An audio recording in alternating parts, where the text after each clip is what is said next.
সে ভুল অবেলা বকুল। রাজধানীর মিরপুরে 7 বছর বয়সী এক শিশুকে ধর্ষণের পর গলা কেটে হত্যা করা হয়েছে। সকালে পল্লবীর বি ব্লকে ঘটনা ঘটে।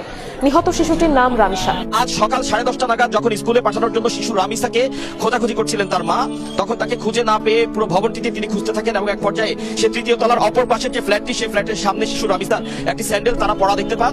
তার প্রেক্ষিতে সেই ফ্ল্যাটটিতে তারা দরজা ধাক্কানো শুরু করেন যে ভেতরে শিশু রামিসা আছে কিনা, কিন্তু সেই ফ্ল্যাটটির দরজা খুলছিলেন না ভেতর থেকে কেউই। এক পর্যায়ে সেই দরজা ধাক্কানোর আওয়াজ পেয়ে ভবনের বাসিন্দারা নেমে আসেন এবং সকলে মিলে সেই ভবনের দরজাটি ধাক্কানো শুরু করেন।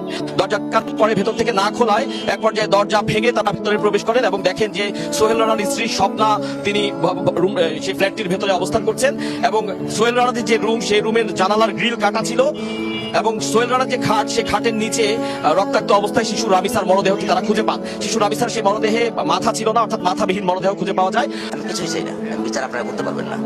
আপনাদের এই ধরনের কোনো রেকর্ড নাই, আপনারা পারবেন না। আমার মেয়েও ফিরে আসবে না।